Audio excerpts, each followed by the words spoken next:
Hello everybody and welcome back to another Forest Walk and Talk, and welcome back to my channel, Leg Up Ability. So what will we talk about today? Well, I do have a topic that I want to talk about, and concerning mental health.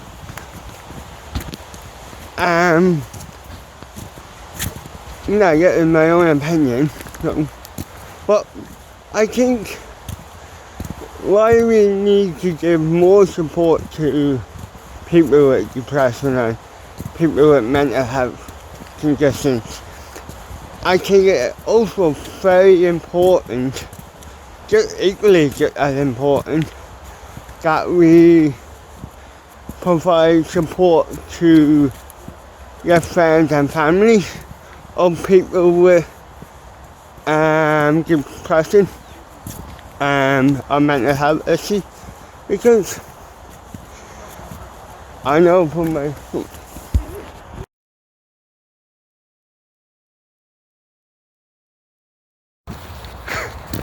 hello everybody, welcome back to the second part of this video. No, it's actually quite funny. I'm walking in my local forest and a few mountain bikers cycle past, and one of them is actually a girl I knew from like 20 years ago. We're like, what? So it's very random. Yeah, so what was I going to go about? Today's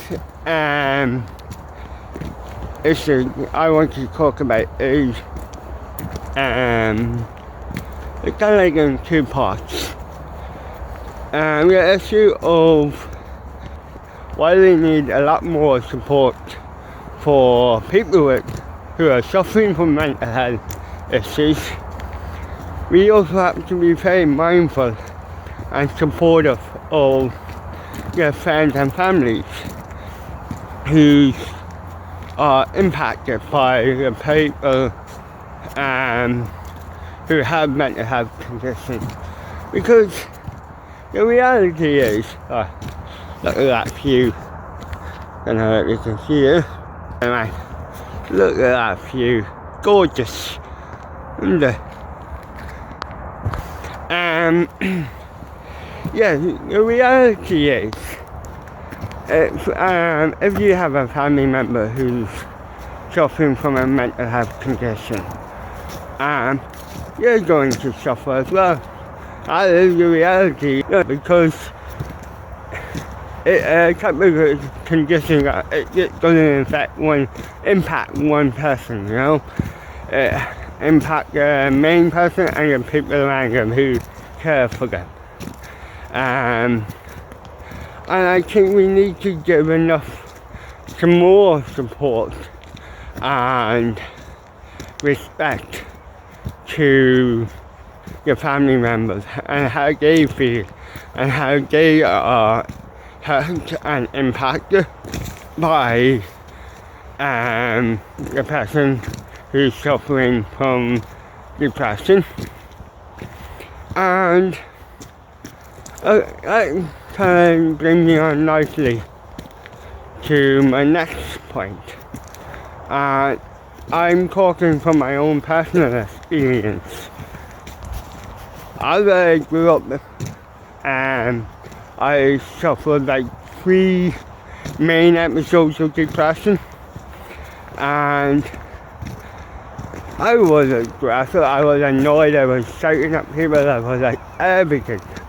And I was hurting my family because I would have arguments with them, I would send them an email that I was giving out to them, and let's face it, I was sending abusive emails to my brother about things, and I was involving them into an argument with a sibling or something.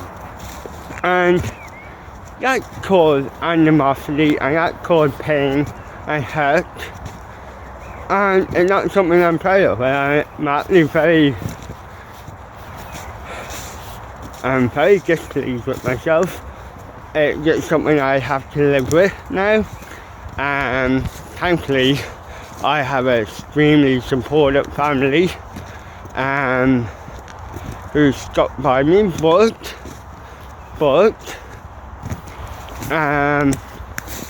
one of during my last episodes of depression, I did get advice that that actually really stuck with me, and I think it was a very good advice. And I tell you why after.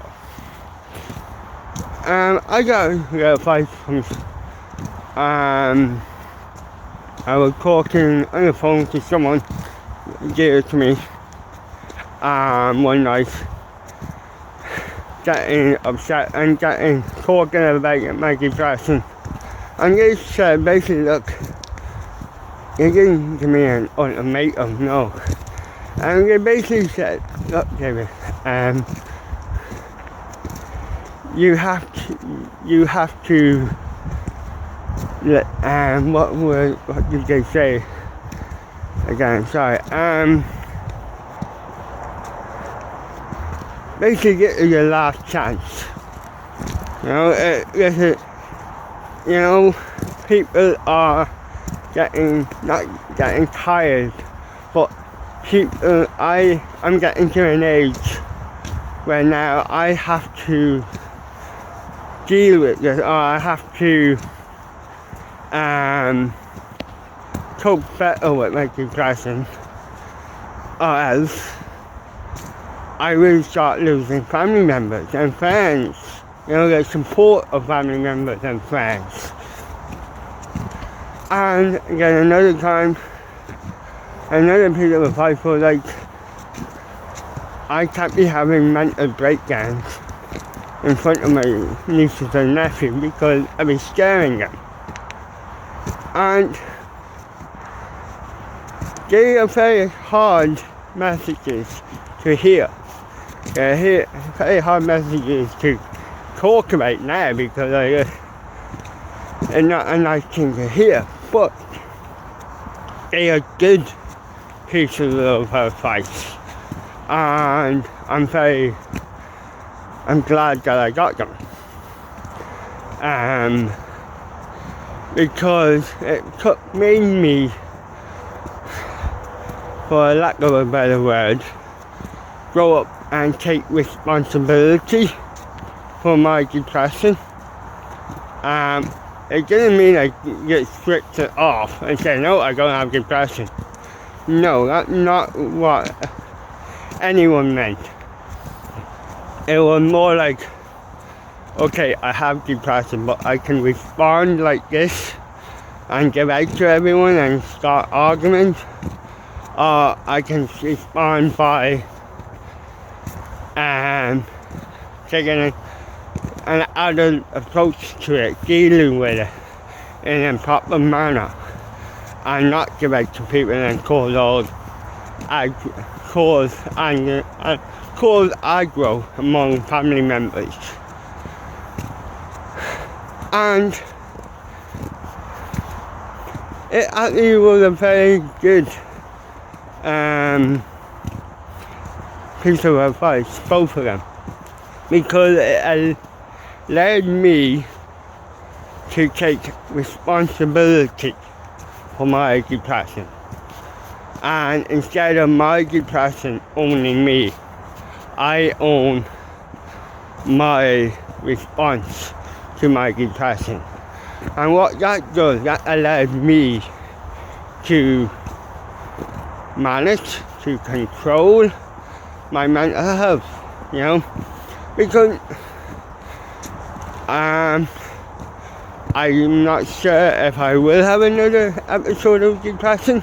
It's possible, but now I know, okay, I know the signs of it, I know what to do before it gets worse. So I know I need to go talk to people when I need to go talk to my counsellor, or when I don't. or when I need to come out here and walk in the forest and chill out. I go to my horse and go horse riding. I know I need to, when I need to do that,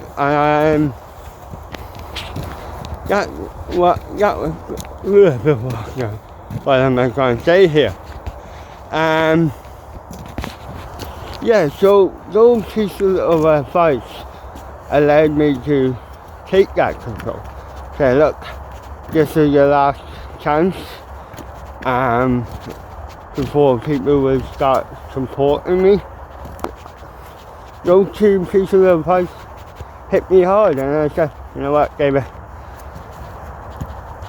you need to grow up here. You need to tough on to yourself, and you need to take control of your depression and how you respond to it. Because you're a certain element in life you need to move on, and it's not an easy thing to do, trust me. And I probably get a lot of criticism for this video, but it's all about taking ownership of your feelings and taking responsibility for your feelings. So your depression doesn't own you. You own your depression, or you own how you respond to your depression and mental health. And what that does, that gives you the ability to stop it. You know? And maybe an aging thing, maybe a maturing thing. But yeah, no, it took a lot of growing in myself to realise this. And if I didn't get those pieces of advice which I hold dear, and because I constantly remind myself when I think, oh my god, I'm going to go down the wrong way here, or things aren't going right, I say, hold on, David. You can't go down and start crying and giving ice in front of people and scaring people again. I'm sorry, you need to deal with this with me and stick with me. I'm admiring an amazing view. Let's show it to you. Look at that view. Isn't it gorgeous? So yeah, that's what I want to try to get across. That there comes a time in your life, a time in my life anyway, when my experience with depression was when I had to say, look, David, be blunt, time to grow up. If I don't, I'm going to lose my family, the support of my family. I don't want that. So I need to say, look, no, David, stop this and let me rock. But I'm saying one of the best pieces of advice I got. So yeah, I hope people take this the right way, and not to cause offense to anyone. And people who suffer from depression, it's not an easy thing. It's very hard, and please be kind to yourself. But also please forget it for everyone. But people with depression, please be mindful of your family members and friends. Be kind to them, because they will be there when you need them most, and you don't want to lose that. Trust me, you don't. So when you can, if you feel like having a birthday at your family members for something because you're not feeling your best, try to hold back and breathe a little bit before you say anything. You know, because you never know when what you may say might be your final score and you lose your family members. So your loved ones. Support. So please, everyone, bear in mind it is hard for people with mental health conditions. It is equally just as hard for family members and loved ones of those who have mental health conditions. So I hope I'm making some sense and I'm not rambling. And yeah, let's see. Thanks very much for listening, and I hope you all keep well. Let's end it on a positive. Look at that beautiful view. Now, thank you very much for listening. Yeah. And yeah, okay. I'm going to talk to you next week, sorry. Thanks very much for listening. Bye.